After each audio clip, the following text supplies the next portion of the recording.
Let's figure it out. All right. Perfect. So how do you want to start it? Eric, go ahead, man. So we are here today. Yeah, dude. So we got. How do you want to be introduced, man? It's Josh. Yeah, you know, Introduced as Josh and Brynn. Josh Sigman and Brynn No Rouse. last name needed. Yeah. Yeah. No, it's Josh and Brynn. It's hard, right? Because like the reputation precedes you, but at the same time, we don't want to you know. Well, I think so. Josh Sigman with Legacy Mutual Mortgage, loan officer, vice president, marketing director, and then I think tying in, Sigman Sense, yeah. Without a doubt, we definitely need to do that. I think you just started the intro right there. Oh, actually. there you go. There you go. Yeah. So Sigman Sense, tell us a little bit about Sigman Sense. What's that all about? So Sigman Sense was a brainchild of Josh and mine's that we started in 2020. And Josh is a great lender, a fantastic lender and business person, but also has a really, really, really strong knack for money and teaching people about money and how to save money. And being a student of his for 5 or 6 years now, with him coaching me and my husband both personally on our finances, we've learned so much, we've come so far, and we just felt like this is a huge opportunity to give back, to talk to people, put together some content that is real life and easy to follow and broken down really well. Season 1 is of Sigman Sense is all about money, and there's 34 episodes. So we broke it down in 34 different ways. And wow. It goes into everything from, what kind of emotions come up when you start talking about money with your spouse or other loved ones or anybody that you're sharing finances with, how to navigate those conversations, why they come up, how to teach your kids about money, how to increase your net worth, what is your net worth, what all goes into that. Budgeting, the dread budgeting word. Yeah, what goes into budgeting. Everything. I mean, literally everything. So it's awesome. Yeah, for me, it was always about the joke is we help people get into debt. Right. So I need to try and help people get out of debt. And it's weird, looking at thousands and thousands of bank statements and tax returns, how uncanny it is that the person that you figure walking in the door like this guy's a rich dude, how ugly it is behind the cameras. Sure. And then the one that walks in that's kind of unassuming is like, I got to take notes. Like, this guy's onto something, right? Sure. Or girl. And so I was just kind of sharing lots of lessons over the last 18 years of lending. And then it kind of turned into a season 2, right? So season 2 now is focused more on anything business, acumen, sales, time management related, because we have to teach people how to make money before you can start to save money. So it's been kind of a joy. It's like the side project that just keeps on carrying on. We are now international, by the way. Oh, there you go. I was telling Brynn that. Does that mean outside of Texas? That means Australia.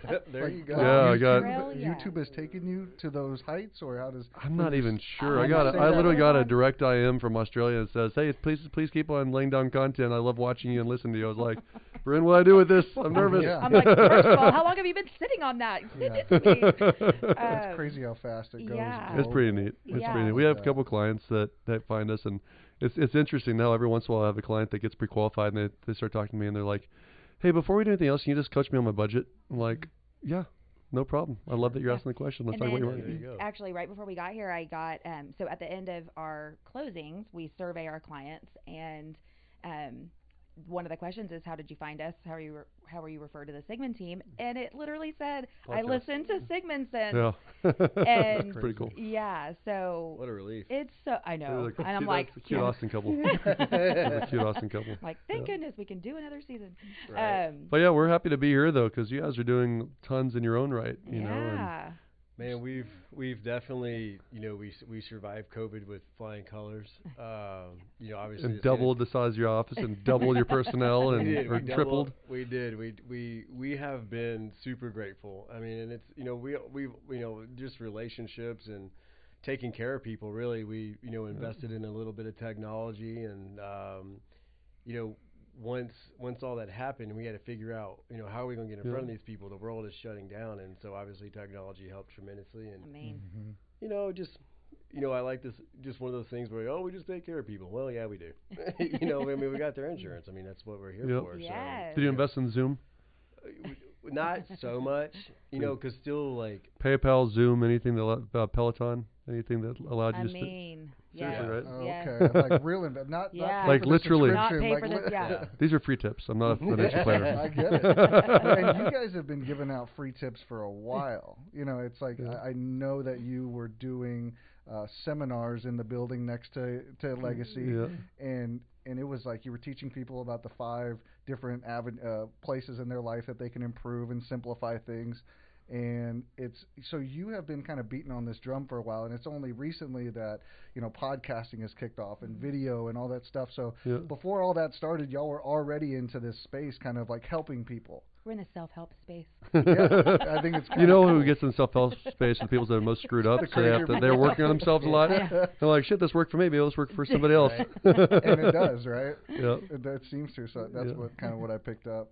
And one thing I love about you guys is that y'all are a lot. Logic plays a huge key into what you present to people. Mm-hmm. And so I was kind of watching some of your old stuff, and I just kind of, what do you think logic versus no logic looks like? Logic versus emotion? Exactly. You should just watch season 1 and 2 of Sigman and you'll see exactly what logic versus emotion looks like. That's why we look good on camera together. The best answer I've got is they're both needed, right? So one's not better than the other. What usually is an issue is that people get stuck in one side, and so they're so focused on their one side, like logic. So for me, I got in a conversation. I'm not going to say who won or lost because that doesn't matter. But I got a conversation about vaccinations. So, you've got the side of vaccinations that COVID is real. You got the side that is all fake news. You've got you need to do this to protect yourself. You've got this, don't experiment on my body, right? And there's a lot of truth to both sides, right? Like they always say something in the middle is usually the right answer. But where logic comes into it for me is like, let's just look at the data. Right. Like people that get vaccinated do or don't survive longer. People, people that are exposed to, like did our death rate go up in 2020? Mm-hmm. And I'm not trying to convince anyone of things, but I was in a conversation with one of my best friends, and it does, like that example is so polarizing that it's usually an emotional issue that allows people to stay in a polarized state. Because I'm right, you're wrong, I'm angry, I'm not going to listen, and that's the death of democracy. Well, what are the top 3 things you're not allowed to talk about in business? Religion. And? Politics. There's 4, you're right. Religion, sex, politics, and what else? Money. Money, yeah. Right? So, why?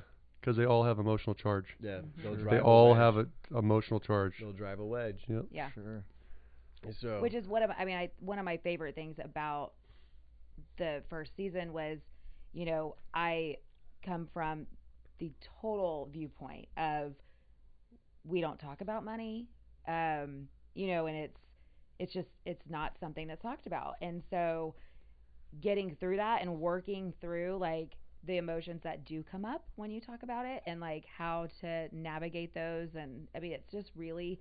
It's really helpful, and it's it's also why there's so much debt in the world. It's because it's so emotional to address it, and whether that's with yourself or with a spouse or a loved one, like it's so emotional to address that you just don't do it.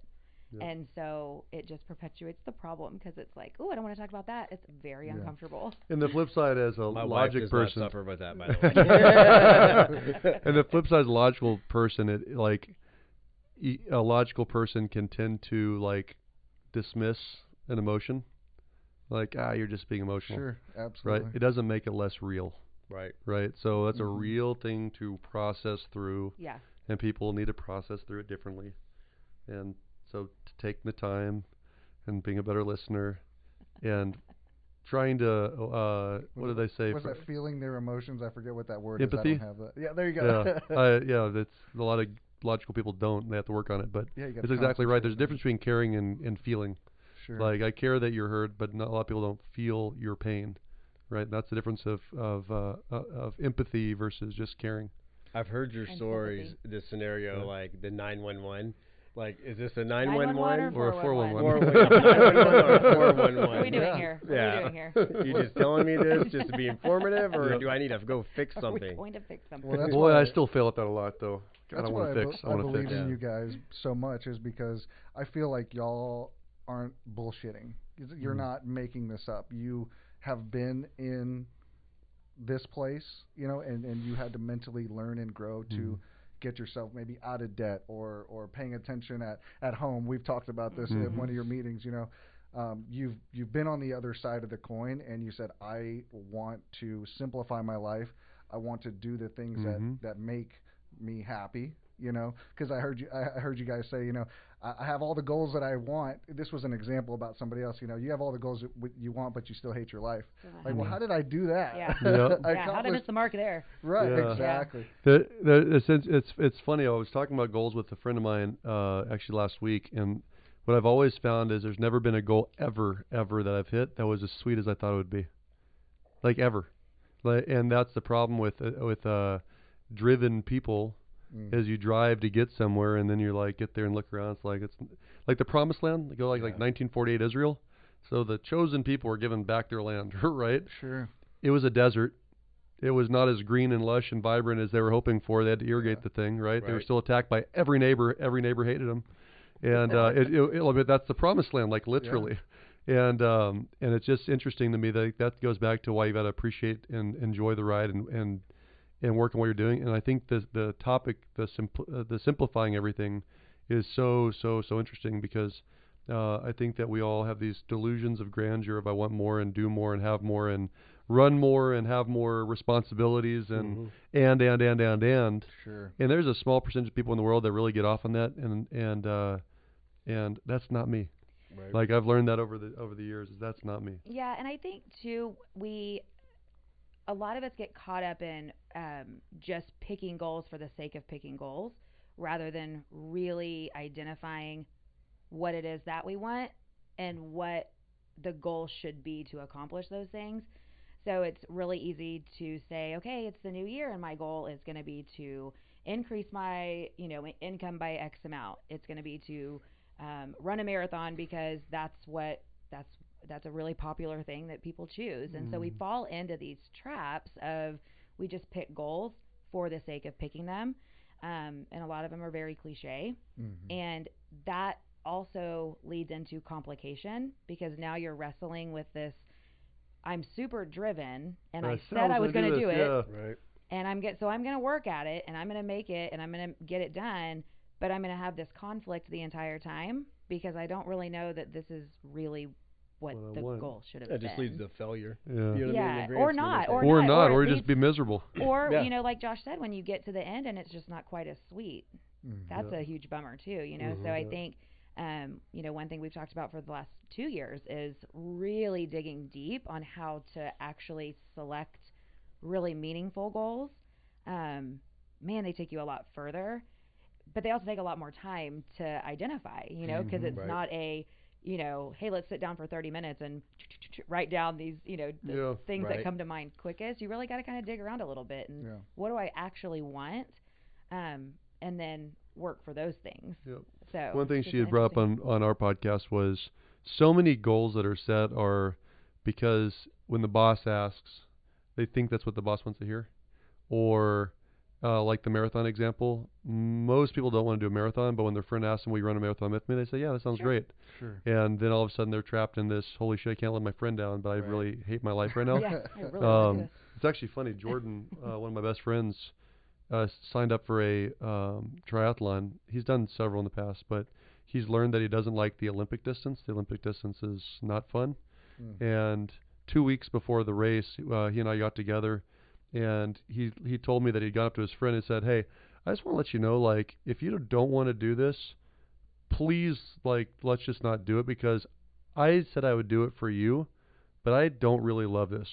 And if you were to say, like, you know what, I'm doing it for you, Jordan, then we would both feel like shit finishing that damn thing, look at each other like, wait, I thought I was there for you. Yeah, but he was conflicted on, is this something you really want to do? Because you better really want to do it, because I'm putting myself through a lot of heartache in the way. Right. And, anyways. I think the other thing too that happens though is we don't put enough consideration into what we commit to, and we'll easily say, yeah, I'll do that. Yes, let's do that. And very quickly turn around and quit. And that's not good for the psyche. Right. You know, it's like, because it's easier to quit next time. Well, yeah, and it's like, it's well, I said I would do that, and then I didn't do it. Oh, I said I would do that, and I didn't do it. When in reality, it's not that you suck or that you can't follow through on anything. Yeah. It's that you didn't put enough conscious effort into the commitment in the first place. Yeah. Like just an empty promise. It's just it's just I'll do that, and not really understanding that. Oh, so question. I think we have talked about this in the past, man. You get to a point to where like you feel like you've accomplished so much, and you talk about the goals are just same old goal after goal after goal. I got to do 50 deals a month, yada yada yada. 35 deals, breaks even, yada yada yada. All this stuff like that. When have y'all came to the point to where when is enough enough? Like what have I accomplished? When everything that I've accomplished, when is enough enough? Like, I got a fantastic family. My wife still loves me. I got a ranch or whatever. I got a house on Port Ray. Like, when is enough enough? And when do you just slow down? Like, I think I think there's a different answer to everybody, right? Because that's a personal decision. So whoever's listening, like, be clear, like, figure it out for yourself when enough is enough. But two things that help me with that answer personally is I learned a concept that every time you say yes to something, you're saying no to something else. And typically who you're saying no to is more important than the person you're saying yes to, right? So, like, when I think about drive and working the 70 hours a week instead of a clean 40, right? Because I can get 2 more deals or whatever that means to you, right? Then what the expense was time with my kids, time with my wife, health, because I'm going to pick up fast food on the way home because freaking the wife for sure threw away the food by the time I got home, right? Because she was pissed I was late, right? So, and rightfully so, by the way. But so that's one thing, is like what is really most important is one of them. The other piece, though, too, is I believe in God, and so I do think that certain people have God-given talents. And I think that wasting God-given talents is not okay either. In my book that I follow with my religion, what it says is, the first things first is you got to take care of your own family, and then take care of those around you. But to me, what that reads is don't require others to take care of you. Right? So if you were to go to the basic level, like freaking produce something enough so that you can take care of yours and your family, and the rest of us don't have to take care of you and your family. As a very charitable person, I am happy to write checks. Sure. But if you have the ability to pick up a damn shovel and you choose not to because it's easier to get a damn check from the government, that's not enough. Right. Sure. Right? If you're asking, like, when's enough enough? Not enough. Not enough. Like, very clearly. So somewhere between, like, don't make the rest of the world work for you because you're lazy, and make sure that you're really focused on what the priorities are. Somewhere in between there is the right answer for everybody. I think that there's a point in a lot of people's lives where maybe they're growing up and they're learning. Maybe they took the hard way, right? Maybe they didn't go to college, or they chose to screw around during their college years. But I think that we call those victory laps. Exactly. But I think there was a point where I realized that nobody's coming back to save me. Yeah. You know what I mean? The only person that's going to save you is you. And so it's just a very interesting thing. Kind of once I figured that out, I was like, okay, well, it's just you versus you now. And it's been like that. I mean, it's like that for all of us at a certain point in our lives where we got to look in the mirror and really buckle down and say, do I want this, right? And then you commit. And what am I willing to do for it, too? Exactly. There comes a point where, like, I shared this with my team numerous times, the world is not against you. Yeah. The world doesn't give a shit about you. Like, you have to go do your thing. Go do your thing. I mean, and, we had a conversation today, around the lunch table today, in regards to just doing what you like to do. we were talking about our kids. Like my kids, I got 3 accounts set up for each kid: life, universal life, and obviously the college fund. Yep. And they were like, well, what if she doesn't want to go to college? Cool. I saved 18 years of money. Right. Okay. Well, it's going to be taxed. Okay. Okay. I was going to spend it on something stupid if I did it anyway. Exactly. You know what I mean? Super And interesting. Yeah. I think at the end of the day, the world doesn't care what you want to do. It doesn't really care about you. You just got to go do what you want to do Yep. and be happy with it. Success is different in everybody's life, right? Totally. For me, for you, whatever. And it's not my job to tell you what success means to you. You just got to figure it out. I kind of feel like these days people work less, that are younger than me, in their 20s, 30s, low 30s, probably because all they did was watch their parents work. Kind of like you were talking about a while ago, something has to give. You tell somebody yes, you tell somebody no. Yeah. Well, I do think though is that there's a time and place. I'm sorry, I interrupted you. No, go ahead. I do think like the earlier you get started, I think of it like working out, right? So you don't know what you can pick up until you pick up a lot of times. Mm-hmm. And so you got to work out that muscle and figure out what busy really is before you can tell somebody like, you're too busy, you should take it easy. Like, screw you. Like, have you ever worked this hard in your life? Probably not. And I really like it, and I can get a lot more done in 40 hours a week than most people can get done in literally like a month, Mm-hmm. right? I mean, you and I have both seen this. Correct. Like, I got the same or fewer hours than every loan officer in San Antonio, and there's about 3 of them that keep up with me, Mm-hmm. right? And the point of saying that is that I think that especially before you have too many responsibilities, so I'm appealing to the younger people out here, or you're the ones that the kids did go back to, they left or they're out, they flew the coop. Like, go freaking work your ass off and figure out what busy really is, and then start to peel back. Mm. Like, find max power. Sure. Right. And then, like, no, throttle back till you find something that you really enjoy as the right level for you. It's a very unique perspective that you have, because I know just by researching some of your story that I guess you had a business partner at Legacy that his wife maybe passed away or something happened, and then he approached you with an opportunity to take over Texas, and you took a little bit of time to say, hey, I need to evaluate, is this right? Because what am I going to what is this taking away from? If I'm giving more over here, it's taking away from family or health or whatever. So it's just very interesting. That's spot on. Yeah, that was about 5 years ago, 4 or 5 years ago now, and it's exactly right. It was one of those, what I thought I always wanted, right? Like to have the plaque, the big name, like I'm the boss, Sure. right? Which is what my partner is. And by the way, I'm happy he stayed in it, and he's still my boss. Oh, good. But he was he was grieving, right? So when he's grieving and he had enough money to be done if he wanted to, he probably just don't want to deal with the company anymore, right? Sure. Just could simplify her a little bit.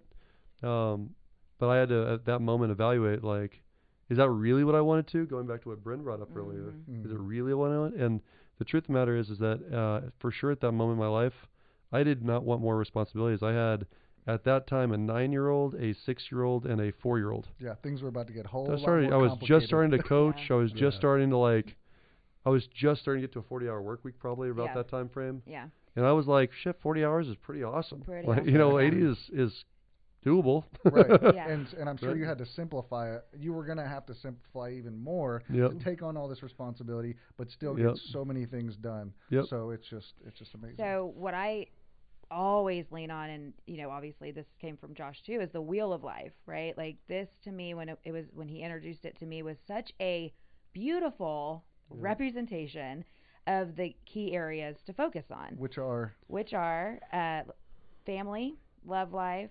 spirituality, money, health, work, Friends. 7. Mm-hmm. And so the idea is that your life is a wheel represented by these 7 areas, and the first goal is to identify right where you're at, and then hopefully get it to a round sort of wheel, because if there's any flatness, right, then your wheel does not roll very well. So the first step is to round it out, and then the second step is to get it bigger. And so for me, I'm always constantly thinking about where I am at with my wheel in any point in my life. But within that, it's easy to say, what do I want my family life to look like? Right. What do I want my relationship with my spouse to look like? What do I want to do with my friends? And what do I want my work life to look like? And what's so interesting is a great place, if you're like wrestling with, I really don't know what I want, ask your parents if you have the ability to ask your parents what you would say when you were little, what you wanted to do when you grow up, and how many kids you wanted to have. It's such an interesting perspective. So my mom told me, she said, when you would talk about work, you would say, I don't care what I do, but I want to wear high heels, a really nice outfit, I want to carry a briefcase, and I want to walk into a really big building. I love that. Well, folks, you have arrived. So that's pretty cool, right? Yeah. So, asking your parents to tell you kind of like, what did I used to say? That's a great place to start. But when you really kind of think through, like, now what do I want? What's super important for me and my family is, I want to be at every game. I would cry so hard if I could not be at their games and their competitions. And so what does that look like? Right. And what needs to happen in the other areas? And when you can kind of spend time going through that, then going back to simplifying, it does make it really simple to say, am I doing what I want? And how am I measuring up to what I really have said that I want? But I also think that we're really we're hard on ourselves when we find that something has changed. Like you just talked about, like when your kids age up and and out into different stuff, life looks different. And so we're not always quick to say, okay, so maybe what I said I needed, or what I needed 2 years ago, is not in line with what I need anymore.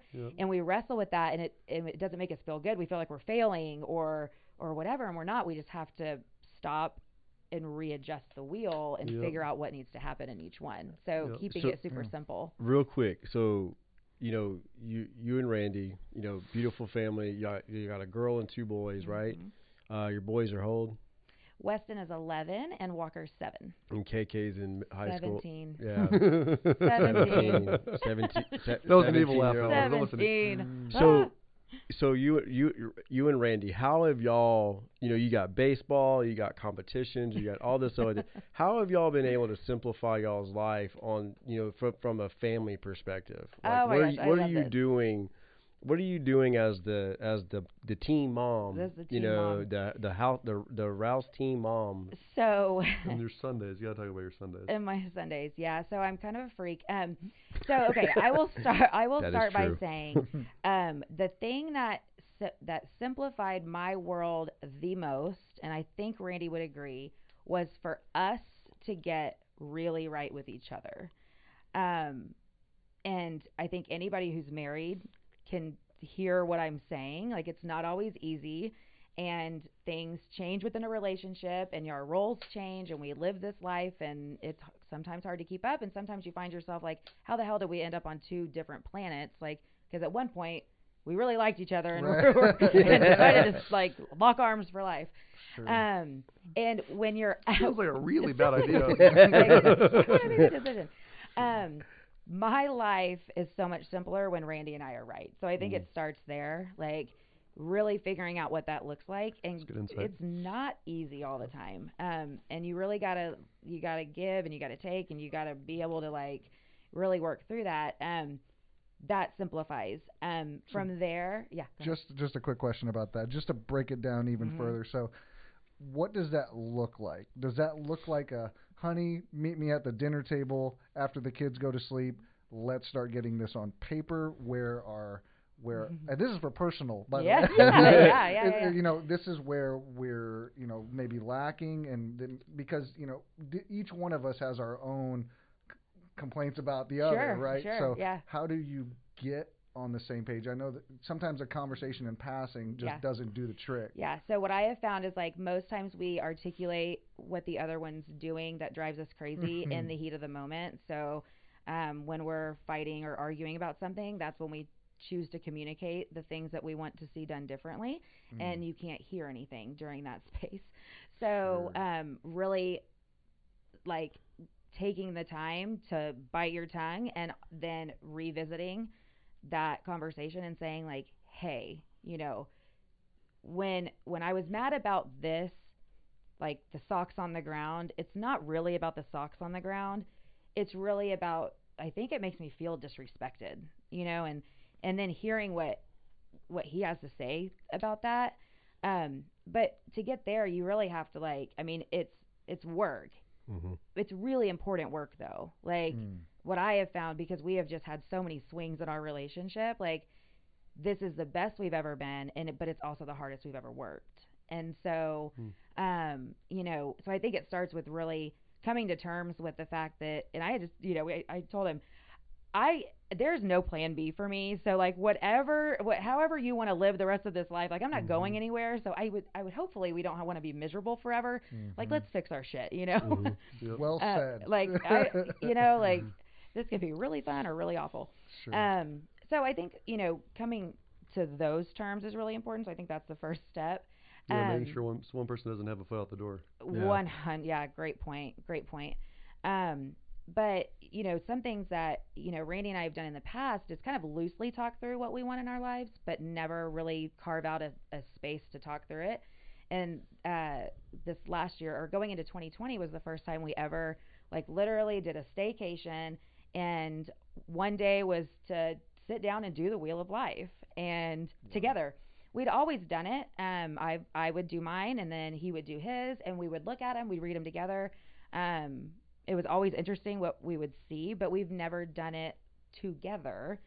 And that was super cool because now we have a roadmap, and it's so interesting to hear what he had to say, like things that have never come up before. Like, I didn't know you wanted to do that. And they came off the Wheel of Life? Through the Wheel of Life. That's pretty cool. Yeah. So there's your tactic number one. I'm sure Randy do your Wheel of Life together with your spouse. Yeah. Together. I like that. Absolutely. Yeah. Do it together. And then that kind of formulates, you know, what needs to happen moving forward. So I would say, like, on day-to-day basis, we absolutely have a daily huddle because we are going in a bunch of different directions. And so who's got who? Yep. Who's got who, who's going where. And then, you know, identifying responsibilities. Like, I do the HEB order, he does the Sam's order for every week. Like, here's what, you know, that looks like. There's a lot of prepping. Like, my Sundays are huge. Everything's written out on whiteboards. I've got the baseball schedule written. I've got, you know, Weston's daily carb like we have his goals for what, you know, how many carbs we want him to have being a type 1 diabetic. Just everything is mapped out. So that's super helpful. It's visual for everybody to see. And people think that, like, that calendaring, that level of organization is, like, exhausting. But the rest of the week, she doesn't think about it because it's perfect. Because it was already done. It's planned out. It was ordered. It was like, we're not guessing what we're going to eat. Sure. Absolutely. You know? Yes. Everything. Yeah. What the meal options are. Yeah. I mean. Snack options when the kids get home. Well, absolutely. Like, here's what we have for snacks. Here's the ideas for dinner. Pick one. You don't have like 5 different dishes to cook every single night. You got one dish you can eat. Yeah. One thing. Absolutely. Do people think that, you know, as the older we get, the less structure we need? But literally what I'm hearing this whole entire time is that kids need structure, adults need structure. And it's just not so much about, you know, it's just about getting it out of your brain and just being free. It's a moment of free that you can just move on. No, but people just want a moment of, or people need structure. Everybody, adults, children. It frees the mind. It frees the mind, and so it's a very relaxing feeling. It's great to be able to sleep 6 to 8 hours a night because you're not constantly waking up at 2 o'clock in the morning wondering, did I put this on my calendar? Right. Or, oh my gosh, I got a meeting. What did I forget to do? You know, it's the how to is the key, and so. Like, there's plenty of books about this. Probably my favorite ones are like the Chop Wood, Carry Waters, and the Pound the Stone books. Such a great. I got Carlos in the office. Oh, do you? Yeah, he read that one the other day. You know, he's got. That's awesome. It is. It's great, man. And that's what the is whole. The Pound the Stone. What's the moral of the that? moral of it? So, literally, if you are a old school like mason that's cutting imagine a big piece of granite, and they're trying to cut a big old slab not using a saw.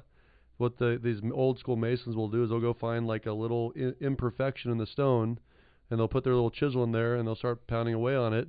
And, you know, unlike chopping a tree where you actually see the cuts, and so you can, like, when you're getting exhausted and sweating, you're like, well, shit, I'm halfway there. I might as well keep going. Yep. On the stone, you don't know if it's going to be the 3rd strike or the 3,000th strike, but all this, because it doesn't change, and all of a sudden, it just literally sloughs off. Just sloughs off. And so the reason why I bring that up is I really do believe that, like, my favorite song that I go back to, so Dave Matthews is one of my favorite artists, and the favorite song ever is a song called Ants Marching. And the first 2 lines of the song, I'm not a singer, so excuse me, cover your ears if you don't listen, but it is, he wakes up in the morning, does his teeth bite to eat, and he's rolling, never changes a thing, right? Like, that is the best example of how I simplified my life. Yeah. Like, my days are on, like, Groundhog Day. Right. Yeah. I get up same time, I read, I work out, I drop kids off at school. On the days I drop kids off at school, I have coffee for 30 minutes with my wife because she wants to have, by the way, it's a good tip, like 30 minutes of just take care of each other before you take care of the rest of the world, right? Sure. You know, my appointments start at the same time, they end at the same time. I have coaching after that. My weekend routine is pretty dialed in. If it's not a sporting event, then it's for sure the ranch, because I want to do stuff that makes me sweat and not think. And Monday morning comes around, and I do the same shit all over again. And then within the days, you know, if you're a salesperson at all, you prospect first, right? You have those calls, you meet with your team. If you don't take care of your team's not going to take care of the rest of your clients, right? And then you have client appointments, and you stay closest to the money, right? Like, people will do all sorts of weird new marketing things or weird new organizational things or weird new checklist things or training things, and there's somebody that needs help right now buying a house or getting insurance or whatever, and there's like, they'll call them back tomorrow, which is super weird to me. Right. Like, just call them first. So that prioritization is a key. And I think one thing Josh does really well, if not perfect, is he does not allow the I don't want us to come into the picture. Like, he looks at his calendar and just does what's on there, and I think a lot of us will look at our calendar and be like, I really don't want to do that. It's negotiable. So I'll move it to tomorrow or whatever, and that's just not something that you do. Right. Yeah. And I think that keeps it pretty damn simple. Well, I was very interesting, yeah. I was talking with Adam Hughes one time, and, you know, obviously he's on your team, and, you know, he was doing like a hard 75 or whatnot, where you work out twice a day, and then you gotta read. That's a ridiculous. It's awesome. And I asked him, I said, dude, how do you getting home at 7:30 o'clock at night? Like, how are you working out again? And he was just like, you know what you do? You don't think about it. You don't think about it. You just roll, man. Yeah. And, you know, so true. You move on. You don't give yourself the opportunity to talk yourself out of completing the task. Right. You don't think about it. And that's what I was in a time management class, and I'm going to tell you 2 pieces of the puzzle, because I think one of them starts with being true to your word, right? So this day and age, I find that, like, really, truly honest people are far-fetched, far-fleeting. They're, like, few and far between, right? So I've got a boss. I've actually got a couple bosses, but I got this one specific boss, and there's 44 of us that work for him, and we were supposed to entertain his 500 clients 2 weeks ago.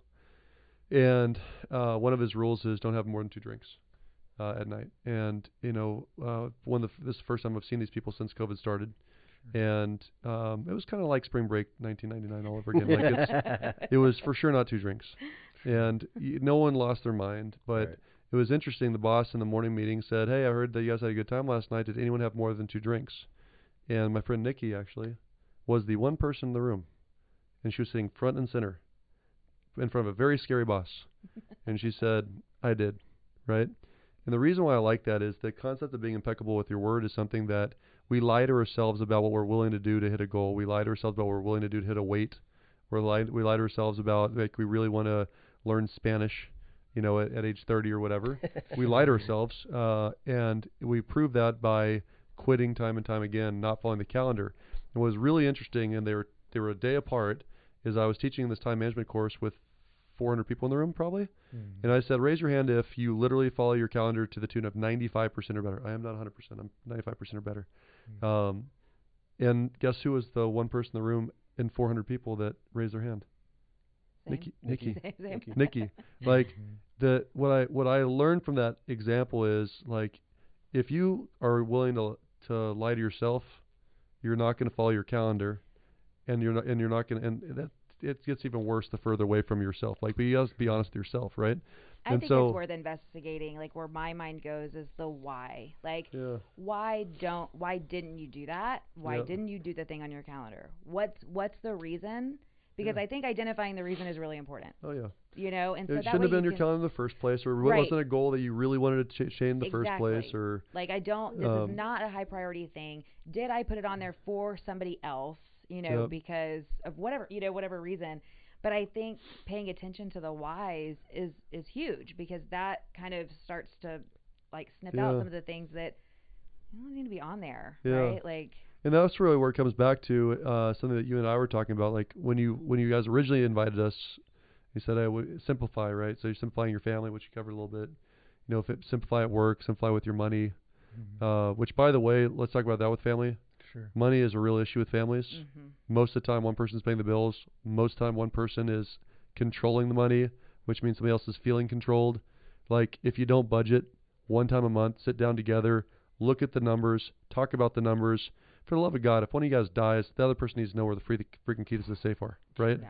Like, and where the money is. Yeah. So, but they avoid it because they've never done before, or somebody's controlling. And so that's a super big piece about getting on the same page. And to me, it's really simple. It is just look at it once a month. Just like with investing, once a month, I send money to my financial planners. Yeah, I ask the professionals to tell me where to put my money. And once a month, it just goes. You know, if you work at a company that has a 401k, like, you put it on autopilot. Money's gone from your check before it gets to your bank account. It's super simple, right? So the thought of autopiloting as many things you possibly can, like if you're in a relationship business, you should have recurring meetings, like recurring events on your calendar. If you want to have lunch with me once a month, like, don't schedule it for next month. Like, schedule it forever, for the rest of our lives. Like, every second Thursday of the month, forever, right?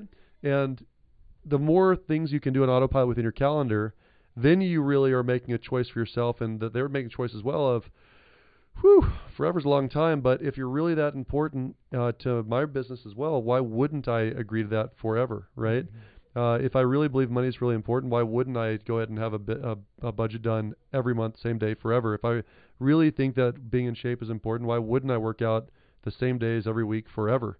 And so, like, I don't pay for a gym membership once a month. Like, I literally buy out 3 to 6 months of personal training sessions at a time. Money's freaking gone. I'm going to show up. They already took my money. I'm going to for sure be there, right? Absolutely. So that to me is like decide for long-term things, or don't do it at all. And the thing that this really developed into is what Brynn and I, when we really broke down life, business, family, financial, it was this idea of keystone habits. And the keystone habits are, we learned it from a guy named John Israel. Mr. Thank You. Mr. Thank You. It's a great book, by the way, if you haven't read it yet. Were you on that call? No. Definitely worth talking to, for real. John Israel, Mr. Thank You. Shout out to you, John.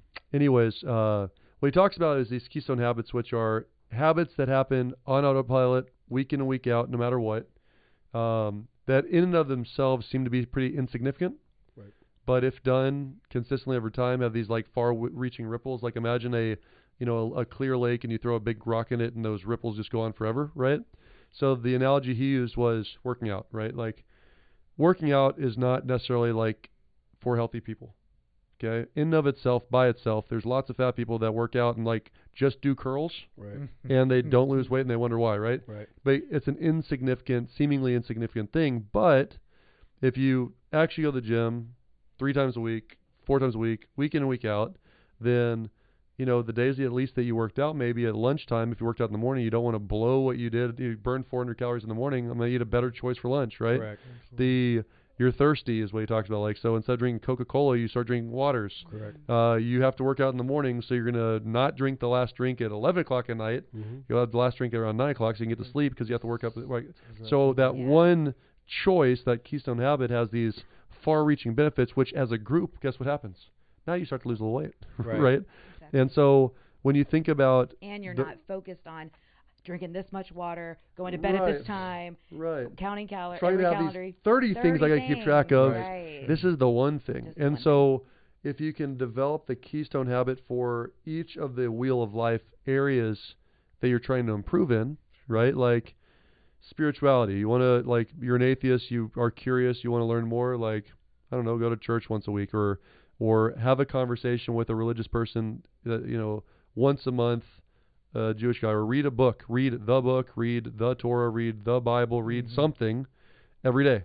And you do that over time, you're going to start to develop a little bit of spirituality or your own ideas about it, right? Absolutely. At work, it's much easier. Like, if you're trying to build your business, have more contacts, have more conversations, and have more appointments. Period. Right. End of story.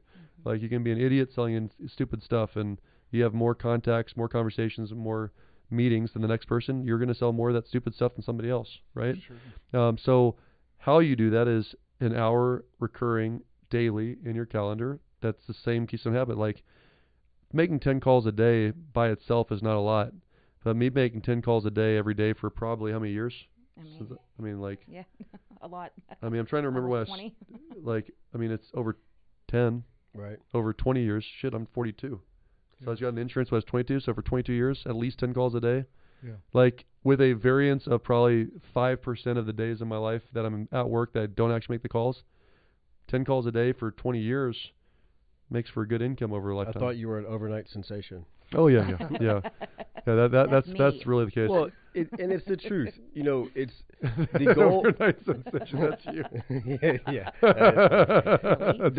But the goal was attained through numerous small victories.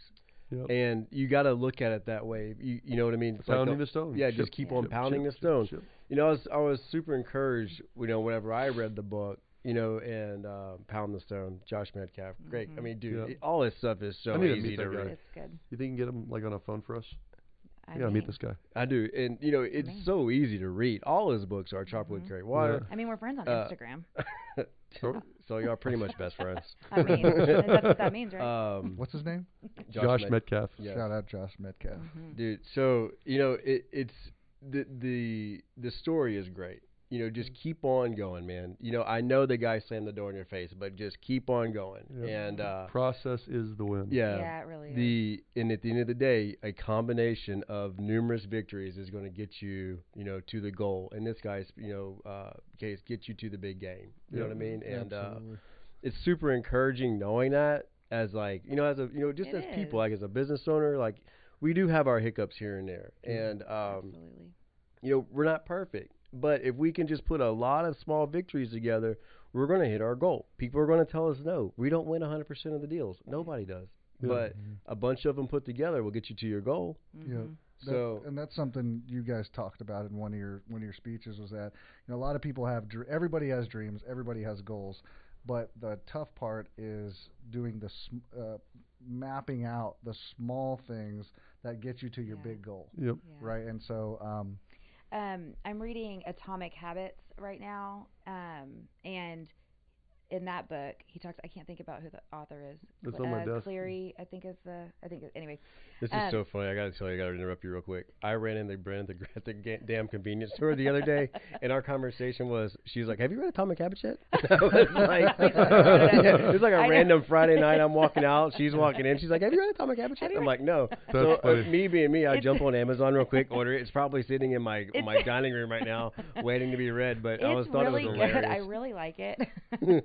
But he does. He talks about, it's not about the big goal. It's really about getting the process dialed in to hit the goal, because the goal is far away, right? Sometimes really far away. Right. But if you have a dialed in process, then you're feeling those little wins along the way, because all you're focused on is, did I do the process? Did I get the process down today? Which is a really And that good goes back to just defining what the win is for the day versus defining the win as I hit my annual goal. Yes. And that's where a lot of people get screwed up, is they're like, I want to make X this year, or I want to, lose X number of pounds this year, or whatever. And then, somewhere about March, you've forgotten completely what it was that you wanted. Right. Or you've already stopped following the process and you don't know why.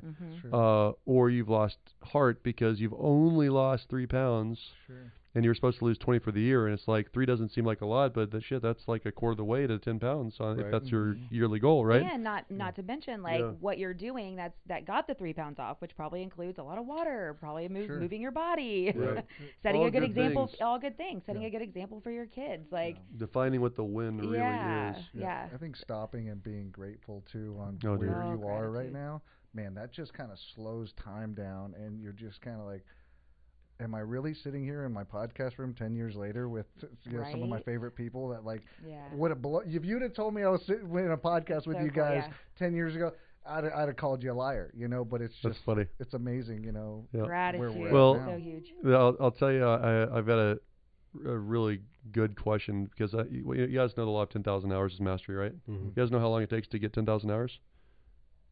However many minutes are in 10,000 hours. It takes exactly 10,000 hours. Right. And that's what people try to skip through with the get rich quick or whatever. It's like, well, if I can't get it done in a click of a button, then for sure it's not worth chasing, because it's just too long away. And my son's a baseball pitcher. Her son's in baseball as well, but my son's a baseball pitcher. Did you know that he is he was a catcher all through high school and won the national championship? State. World championship. That's awesome. That's why you can't bend his You knee. played the World Series? That's what I heard. He played in the World Series. Yes. So useless information. That's exactly right. But the reason I bring that one up is my son, so I'm not that great of an athlete. Let's just call it what it is. I'm not a great athlete. My kids are better for sure in all things than me. My son, when COVID started, decided he wanted to try to be a pitcher, right? And said, cool. So what does that look like? And this is literally last March 2020. And he says, well, will you get me a professional pitching coach? And he's never pitched ever. I said, well, if you pick up a ball of, a bucket of balls and pitch a bucket every single day for 100 days, I'll give you $100 and I'll get you a pitching coach. And he got through like 30 days and he stopped. And I was like, well, you forgot. What do you want to do? He said, well, I'll just pitch tomorrow. I said, cool, you start off at number 1 again tomorrow. And so he did it for 100 days. He actually got through. My daughter did a similar thing with basketball, but got through 100 days, gave him $100. I actually found like a 7-year in the pros pitcher up in New Braunfels, and I got a couple pitching things with him, right? Well, the reason I bring this up is that I think the loneliest place in the world is not the pitcher on the mound. It's the parent watching the pitcher on the mound. I mean, you just want to run out there so bad. You can't rescue him. You can't rescue him. It's the hardest place to be. And any pitcher that's going through a funk on the mound, dude, I mean, nuts. I just want to go out there and yeah, and want to save them. And so what I find myself doing every time I drive up to a game is, what's your goal for the day? And it's like, I want to hear him say, get a hit or get a out or get a strikeout, right? Because I want him to have a goal, but I don't need to be like, I want to get a home run, and I want to like that will come if you get enough singles. So you'll get a home run, right? But he had so his first game was pretty good. 3 months ago, 2 months ago, he got his first debut pitcher, and came out, and it was like a train wreck. I was watching it in slow motion. I think he walked every single person. He's young enough. He was 10 years old at the time that he walked. 5-run rule for the inning. Yeah. It takes a lot of walks to walk 5 people. It's a lot of walks, right? So he comes out. He's got a little bit of tears in his eyes. Mason, if you're listening to this, son, one day, I'm telling this out of love, because I'm really proud of you. So he walks and he comes to the sideline, and he's coming out with tears in his eyes, and he's like, Dad, I think I'm having a bad day. I said, yes, son, you're definitely having a bad day. And he said, do you think coach will let me pitch the next inning? And I said, no, Mason, I don't think that's in the cards for this one. And he's kind of dejected a little bit. And I said, so what are you going to do? He said, well, I guess we'll practice tomorrow. Yeah. And I was like, oh, what a good answer. Thank God. And so it really culminated in, 2 weeks later or whatever, he was allowed to close out the game. And dude was on a sled, man. It was just strike, game over, came from behind victory, just closed it out. And what I had to hold myself back on, because I was given this advice from a friend of mine, and I'm so glad I got it. It was actually Tad Chapman giving this advice. Great, he said, make sure that you are proud of the work you put in, not proud of the results. Right. And so I was happy. I was so happy that he got the result he wanted, But what I was really proud of is all the work he put in since the last game. Sure. And for, when you go with when you think about the long-term goals, right? Like every kid that played football wants to be, the starting quarterback for senior year or in college, right? And every ball player wants to go to the college or the high school World Series or the World Series one day. Sure. But it's like, what are you willing to do between on the daily basis, that daily grind? Which is the Win in the Dark book. Which is the win. That's another one. Win in the Dark. It's like, what are you doing in between that really matters and adds up and adds up and adds up? So champions are made in the off season. Absolutely. Oh, dude, you hear all those Kobe Bryant. Oh, dude. Best story ever. Yeah, stories and whatnot. I mean, just turning on the gym lights, the only one in there. Yep. Do you hear about after he won his last title? Like what happened that night? So it was literally. So imagine they've all got the goggles on, popping champagne in the locker room, right? And his personal trainer comes and knocks on the door. And this happened with Michael Jordan as well. Personal trainer knocks on the door. Starting her up, Kobe. What time you want to work out in the morning? And his answer was, same time as always, 4 a.m. Wow. Right? Mm-hmm. So I'm thinking take a night off. A day off. You just won the NBA finals. You're right. You're probably going to have a few drinks tonight.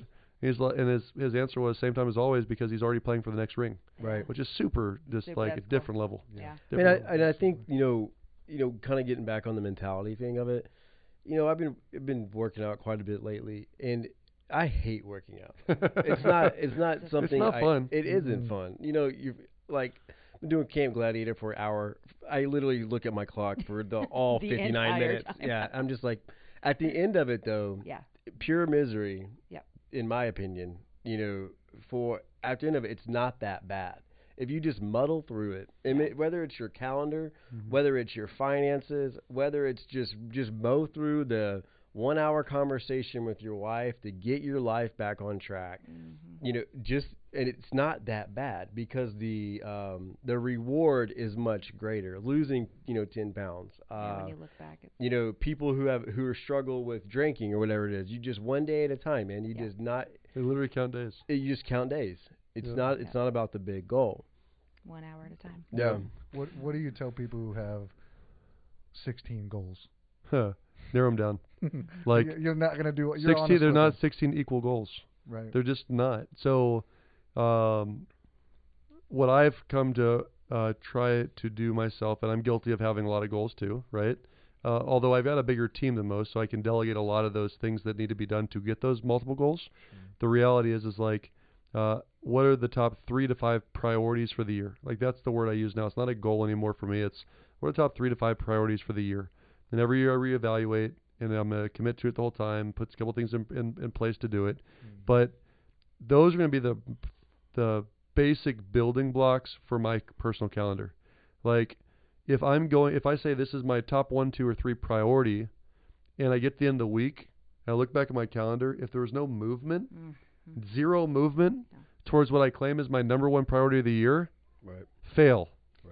Right? So you've got to be able to look at your calendar and say, I had movement. Sometimes it's backwards, by the way, but movement's movement. You can adjust and pivot and proceed. What was Matthew McConaughey say? Pivot, proceed, or persist. And it's so true. It's but if that's what you say is the most important thing for you, then why wouldn't you take action on a daily or weekly basis at the minimum? But 10 or 20, you're going to fail more often than you hit it, which is okay, but it's better just to pick the ones that are the most important, because what you don't want to do is hit 7 of the 10, but the 3 that were most important fall the wayside. Just think about spouses, since we talk about spouses. For sure we're supposed to at least say God, family, then work, right? But a lot of our goals are work and self-related. And then there's a little bit of the other 2 most important ones. So my goal this year is to be a better husband by doing my coffee every morning and doing a date night every week, right? Top 3 priorities.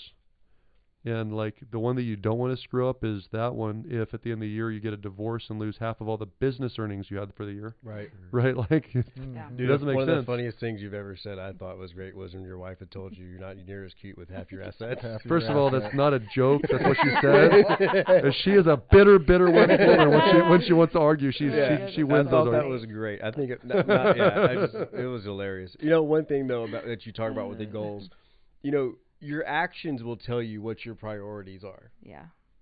You know what I mean? We talked about that. The actions are a reflection of your priorities. Yeah. Exactly. Your calendar's a reflection of your priorities. If 10 calls a day is what your priority is, then you better be on your phone.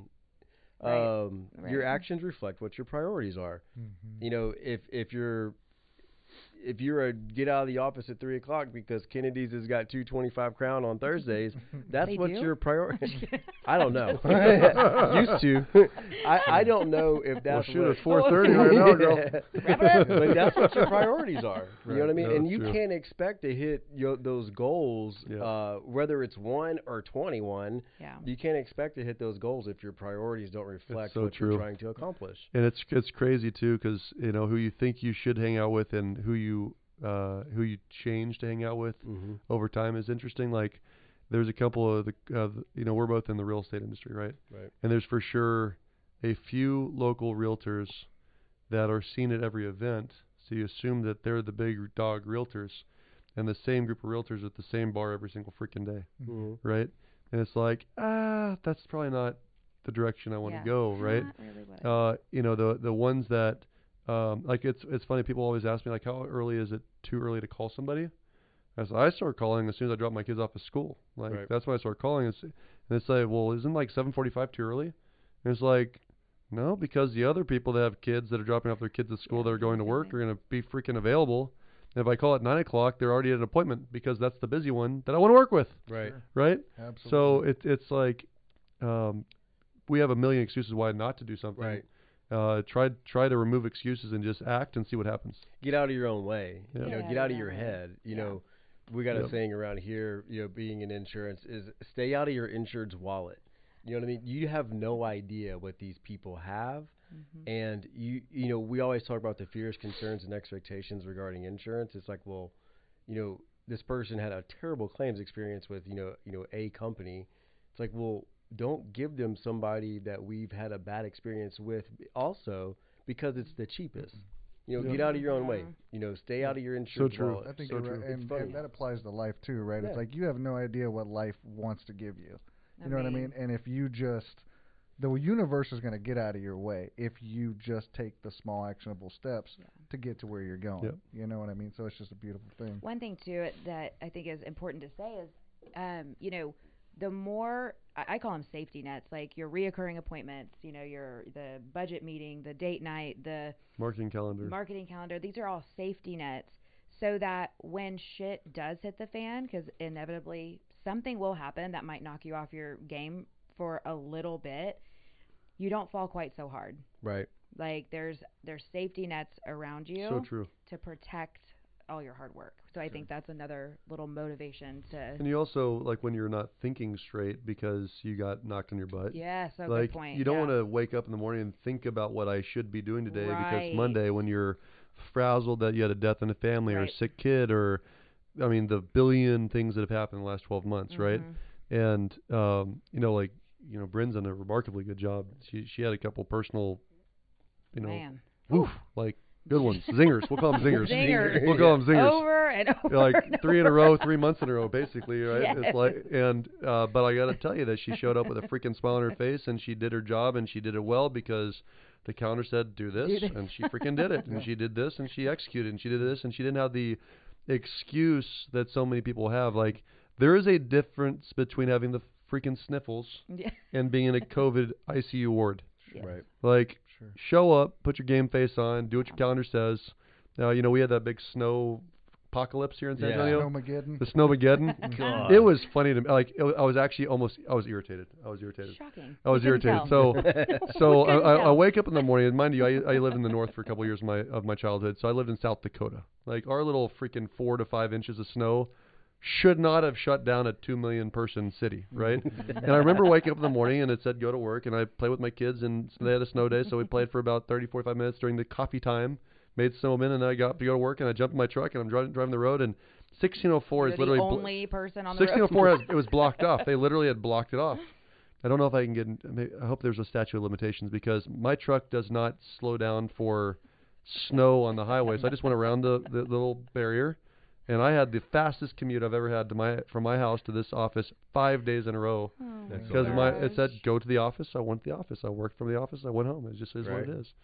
But just removing the excuses and following the plan, I think that simplicity, that I think really, truly time management in and of itself is the key to simplicity. Removing the excuses, yeah. following the plan. If it's important enough to, thank you. If it's important enough to put on your calendar, why the hell wouldn't you do it? And I think I was just watching a little bit of video that you did. You used to wake up in the morning. You do a great job of research, by the way. You really like do. I'm really so impressed. Really impressed, right? We're trying to kick this thing on the right off on the right Good job. foot. So you used to wake up in the morning and think of everything, every goal that you had, and all the crap that you had to do, and it would just drive you crazy every morning. Yes. And so that's how I know that you bought in to changing. Right? 100%. And so that's just a whole nother way to simplify your life. Okay, You're not awake at night thinking about work anymore when you're in the night. Yeah, good. No, good. No, it's all on the whiteboards. Yeah, and just give it to the whiteboard. Just give it to the whiteboard. Yeah. Yep. Exactly. Yeah. So there's so much truth to that. And you decided one day, you just said, the thing, verbatim, the thing that's driving you nuts every day, it's not going to go away. Not going to go away. On its own. Right. Yep. Yeah, that's exactly right. I just think that's... Well, I think that's a big issue in America right now. And by the way, I love America, and America is the best place in the world. So this is not a complaint. It's just an observation, is that there's two groups of people, and unfortunately one group is bigger than the other. Mm-hmm. It's people that take ownership and people that are victims. In stop. Right?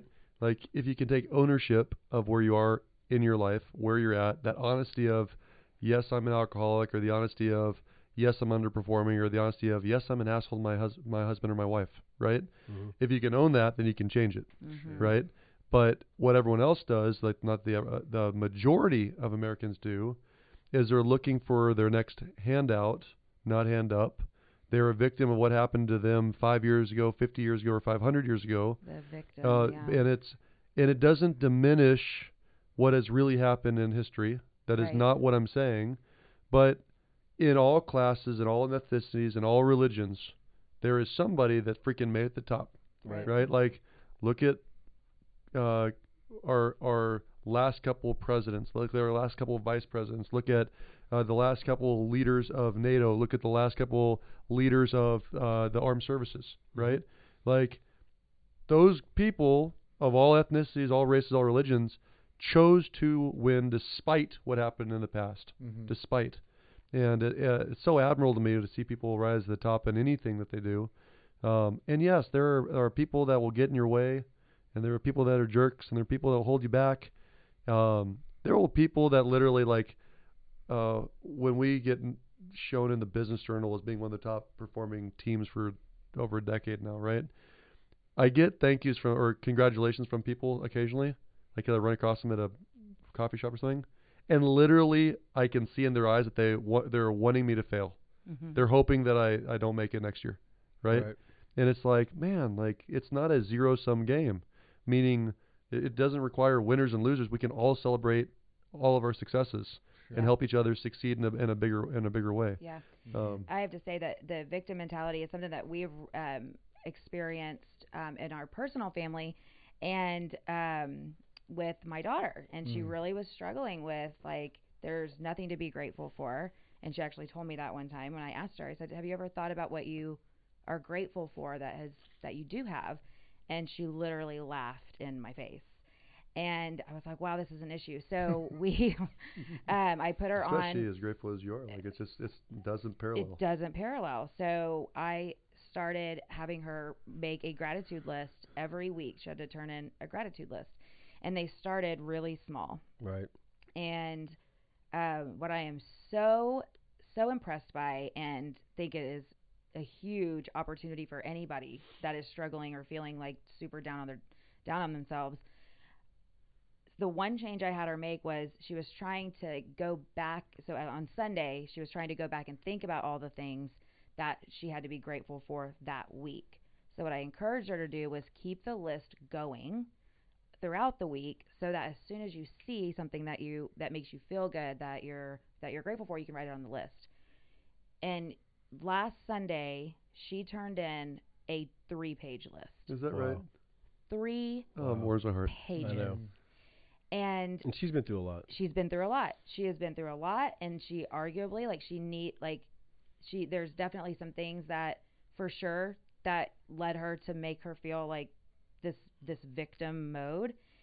And I said, I am so like, this is a beautiful list. I'm like, gosh, like it's so, Right.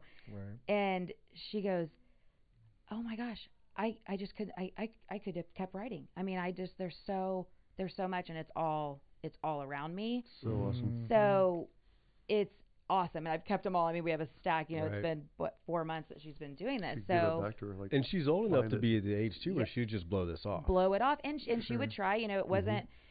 In the beginning, it was me. Where's your gratitude list? Where's your gratitude list? Like, we gotta, and she struggled with it. And like, when I say there was a few things, I'm talking a few things, and Right. and probably the things that you would think of first, like, I'm happy to have a house, I'm happy to have like shoes, and stuff like that, which is fine. That's a great starting point. But if you are struggling with that, or you're feeling like, man, I'm a victim, or I just, nothing good happens, you have to start by identifying the gratitude and the So things true. that you have to be grateful for. Yep. It's the facts, man. We send out thank you cards to all our insureds. They're strategically handed out to everybody in the morning, just to get the day going. Every Monday morning, thank you cards are handed out for everybody to sign. And everybody, you can beat yourself down, because generally speaking, I think, I mean, at least for me personally, I'm my own worst critic. I would imagine people like you guys are too, because we're just so driven towards something that nobody's gonna be harder on myself than me. Right. You can beat yourself down pretty good, and but like anything else, you got to build yourself back up and just continue to keep on trucking. Yep. And I mean, that's just the reality. Use your tools, use technology, use your spear, your financial advisor. Let those guys handle what they want to do, or how they're going to simplify your life. Get with your finances. I dabbled in stocks, and I realized this is not for me. You know what I mean? It just takes up too much time. You know what I mean? I'm not. This is not what I. This is not what I am good at. Pick 10 stocks. Put the rest in S&P. Exactly. Go here. Tom, this is what I pay you for. You do this. You know what I mean? Absolutely. But yeah, I mean, whether I don't know. We've all have had conversations before about this. Even seeing like a family coach or a family, therapist, doctor, whatever you want to call her, you know what I mean? It's kind of, 100, well, even up to like, 10, 15 years ago, in my opinion, these things were like frowned upon. You know what I mean? It's like, marriage counselor, got it, they must be doing bad. Must be doing really bad, yeah. Eric's about to be on the market. You know what I mean? But it literally turned my wife and our relationship around, because it was 1 hour that cost me a $20 copay, which is a hell of a lot less than half my assets. And mental note. That mental note. It sounds like a really good investment. Yeah, exactly.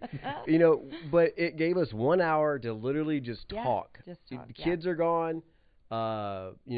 It's quiet. We kind of got a little bit of a mediator. You know what I mean? It's like, hey, don't underestimate the power of a third party there to kind of like, and I always and you say it best, Josh. Be careful who your coaches are. Yeah, and very much so. This is a licensed person who, this is not your uncle who's been divorced 3 times. No joke.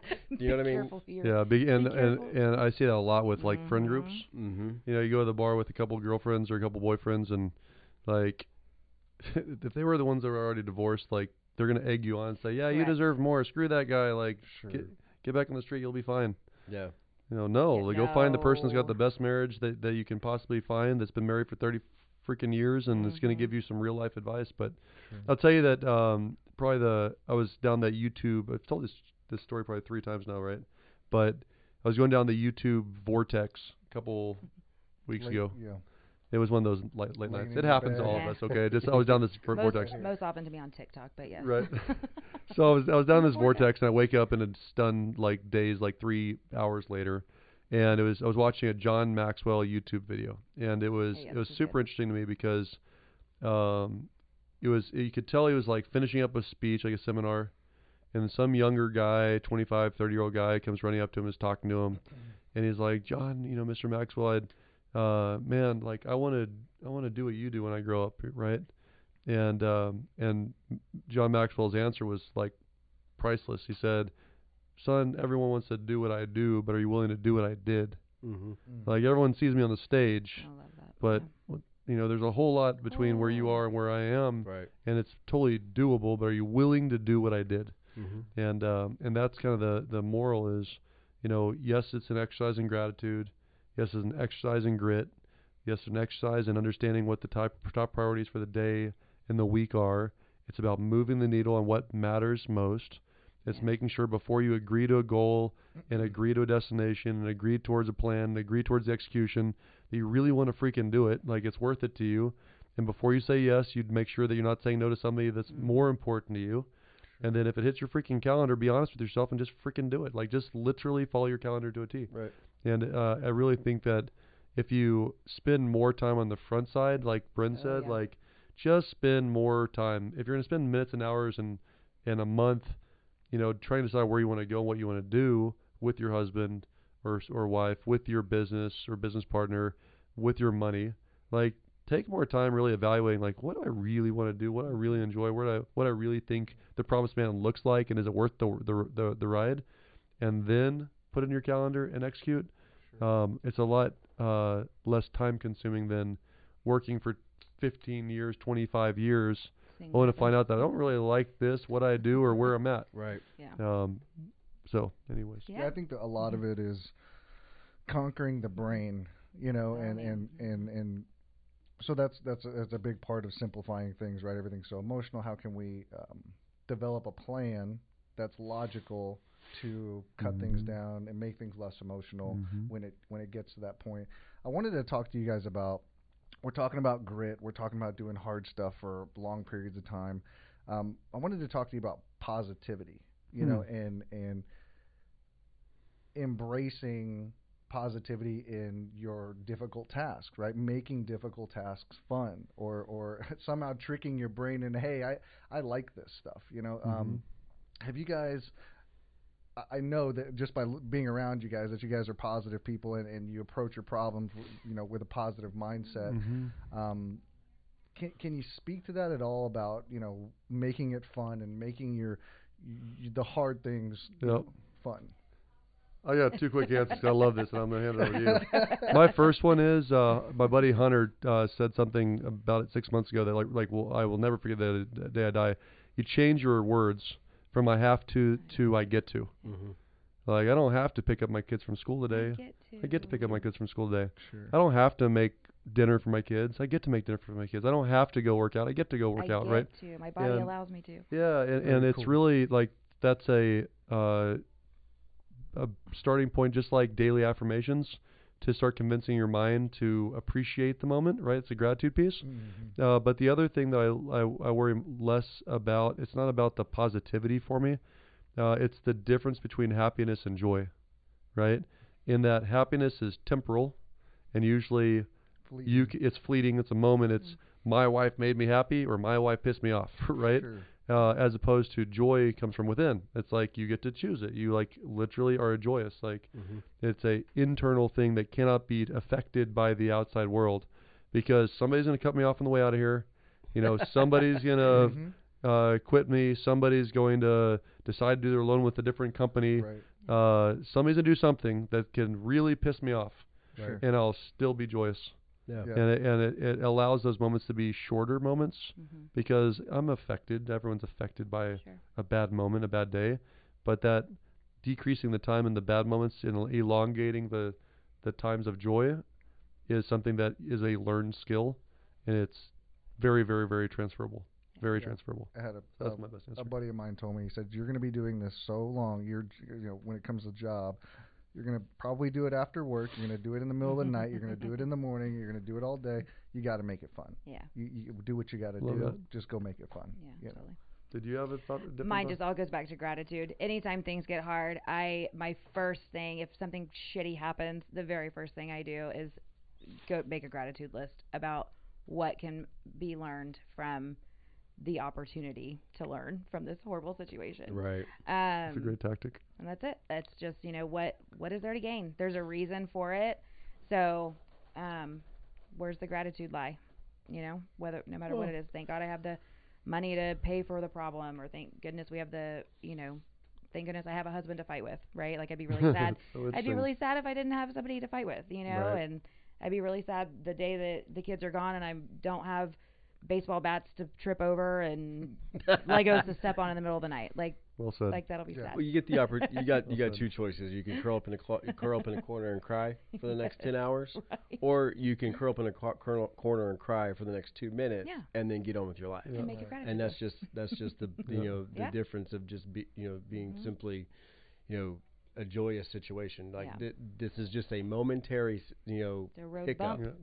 You Road know, bump we'll get versus past roadblock. this. So.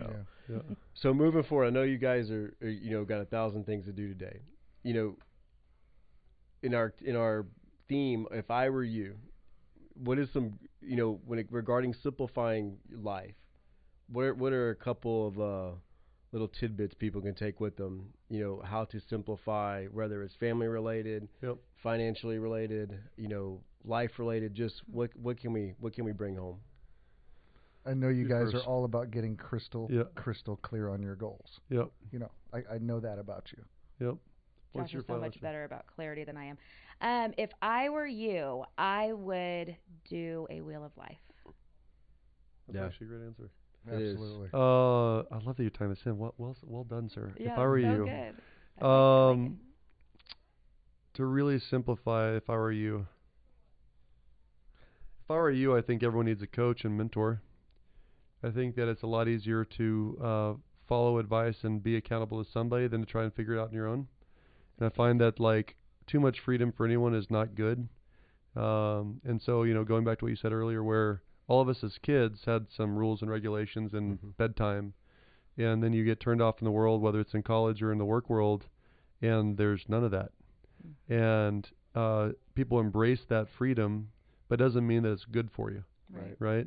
And so, whether if you're self-employed, you're probably a bad boss. Let's start there. If you're self-employed, you are your own boss, which means you're a bad boss most of the time. So you have to be a boss of yourself with a calendar.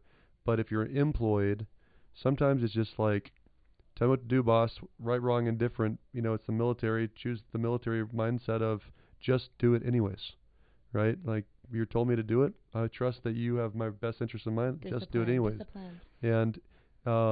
And that we're so quick to figure it out, chase the new, shiny stone or the new pretty butterfly, and try and do something new. And there's a few Elon Musk in the world, like a total of one, right? And then there's people that try to be him, and they're not going to be him, right? Sure. And that's not going to talk people off. If you got a dream, go chase it. But man, if you got, we all need more rules. And I think that the more rules, whether it's organization on a Sunday, times to be where show up to do what, with whom, and be accountable to somebody, somewhere, some coach, some mentor that has your best interest in mind. I think that's the key. Yeah. It's just being, it's not being your own boss. It's accountability partner. accountability partner Yeah. It's huge. that cares. Yeah, That and cares. overcoming somebody to help you overcome your mental, hurdles. And calls you out in your BS, your Exactly. mental BS. Yeah, be more powerful. The mind is more powerful than any drug you can possibly take out there, if you allow it to be. Yeah. Yep. You can totally overcome any mental hurdle that if you just allow yourself. Yep. You know what I mean? Yep. Believe in yourself. Usually the simplest answer is the best answer. Yeah. Like I've lost a lot of money, and we had a whole episode on how much money I've lost in That was like a fun episode. being creative with investments. Have to go back and And check I've made that a out. whole- 2 episodes. Yeah. Was it 2 episodes? I'm just It kidding. might be. It literally might be. It's a lot of money. But literally the most money I've got personally is the consistent monthly drip to my financial planner over 20 years. Yeah. That's where the majority of my wealth is, right? I was actually caught off guard when I called you about 6 months ago and I told you, hey man, I wanted to start investing in houses. You're like, hey, I got 10. I was like, 10? I thought I was talking to a professional. This guy's got 10. I've 10. I've probably bought and sold another 50 to 80 on top of that. Wow. But it's a couple a year. Like keep the main thing. You are an insurance guy. Like do insurance. Right. Right. Like It's the fact. I'm a mortgage guy. I'll do mortgages. Yeah. Sure. I should retract my statement. The most money I've made over time is just doing my damn job. Doing your job. Like, There like you go. There you go. that's Imagine probably that. the truth. Like, just do your job and save Good more of it than you correction, spend. And then that money spends off money over time, right? That's a great point. But it's the simplicity. It's like write thank you notes. It's kiss your kids in the morning. It's make freaking Sunday breakfast. It's just do the simple things over time. It'll work out. Those are the things. Say I love you more often. Say thank you more often. Yep, absolutely.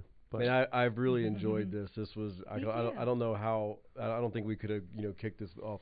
Appreciate the invite, better, man. I'm so excited that you guys were able to make it. So thank you for having us. I didn't know we were going to kick it off. That's super exciting. It is exciting. We're rooting for you. We'll try and promote you the best we can, but that's awesome. Yeah. Cool. Thanks for having us, boys. Yeah, absolutely. Appreciate you. Awesome.